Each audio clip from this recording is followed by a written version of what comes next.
Room नाज़रीन सभ खां पहिरियों तव्हांखे रसीदा हलंदासीं त मुहर्रमुल हराम जे महीने में सीटीडी कराची दहशतगर्दी जो वॾो मंसूबो नाकाम बणाए छॾियो आहे। सो डीआईजी सीटीडी आसिफ एजाज शेख जो ॿुधाइणु आहे त दराअदम खेल सां ताल्लुक़ रखंदड़ गिरफ़्तार दहशतगर्द हमले में मंसूबो जोड़े रहियो हुयो, जंहिंखे कराची पुलिस चऊं या जेकी डीआईजी साहब आहिनि उन बाक़ाइदा तौर ते नाकाम बणाए छॾियो आहे। ज़ाहिर मुहर्रमुल हराम जो महीनो आहे ऐं इन में सिक्योरिटी जा इंतज़ाम बि तमामु घणा सख़्तु कया विया आहिनि। ईअं सुठी ॻाल्हि आहे त उन्हनि खे जेको दहशतगर्दी जो मंसूबो जोड़णु वञे पियो दहशतगर्द उनखे हुननि नाकाम बणाए छॾियो आहे। ॿिए पासे तव्हांखे नाज़रीन इहो बि ॿुधाईंदी हलां त वज़ीर आज़म शहबाज शरीफ़ अॼु पंहिंजी सदारत हेठि काबीना जो इजलास थियो ऐं हुन तमामु वज़ीरनि खे ख़बरदार करे छॾियो आहे ऐं काफ़ी सख़्ती ज़ाहिर कई आहे त पंहिंजो कमु हू वक़्त ते कनि ऐं गॾोगॾु हू इहो बि उन्हनि खे चवनि था जेको अॼु वफ़ाक़ी काबीना जो इजलास थियो आहे उनजी सदारत वज़ीर आज़म शहबाज शरीफ़ साहब कनि पिया। हुननि जो चवणु इहो आहे त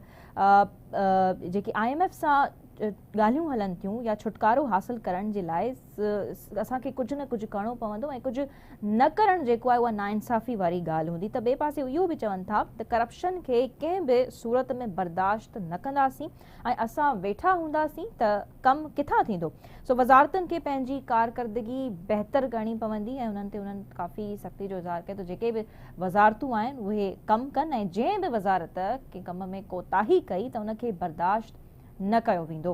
त हू काफ़ी कमिटेड नज़र अचनि था। इन हवाले सां वधीक ते असीं पंहिंजे अदल सारो सवाल लिखंदासीं त छा हू वाक़ई में जेकी हिन वक़्तु मुआशी सूरत हाल आहे उनखे वठी करे तमामु घणो सीरियस आहिनि ऐं ओड़ा स्टेप्स ओड़ा क़दम खणंदा वञनि पिया। त ॿिए पासे जॾहिं असीं मुआशी हालतुनि जो मुआइनो कयूं था एग्ज़ामिन कयूं था नाज़रीन त पाकिस्तान फ्लावर मिल्स एसोसिएशन जी जेकॾहिं ॻाल्हि कजे त हू सॼे मुल्क में हुननि जो हड़ताल हले पियो जेको हुकूमत अटे कणिक मैदे ऐं बेसण ते विदहोल्डिंग टैक्स वारो फ़ैसिलो ॿुधायो आहे।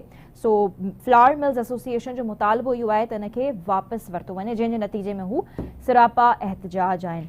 त ऐं ॿिए पासे तव्हांखे इहो बि ॿुधाईंदा हलूं त कराची में हिकु सॉफ्टवेयर कंपनी जे CEO खे क़तल कयो वियो आहे ऐं क़तल कंहिं कयो उहो पंहिंजे मुलाज़िम कयो आहे पघार न ॾियण जी सूरत में। त छा ही सभु शयूं जेकी आहिनि इहे पाकिस्तान जे मुल्क जे ख़राब मुआशी हालतुनि जी निशानदेही कनि थियूं। हिन ते बि असीं प्रोग्राम जे आख़िर में ॻाल्हाईंदासीं पर इहो सभु डिस्कस करण खां अॻु में जेको कुझु सियासी मैदान में थी रहियो आहे ख़ासि करे अॼु PTI बानी ख़िलाफ़ अडियाला जेल में 190 मिलियन पाउंड रेफरेंस केस जी ॿुधणी थी पए। बानी PTI संदसि घर वारी ॿई अदालत में मौजूदु आहे। उते गैर रस्मी अदालत में जेको आहे बाद में बानी PTI जी सहाफ़नि सां बि गुफ़्तगू थी पए।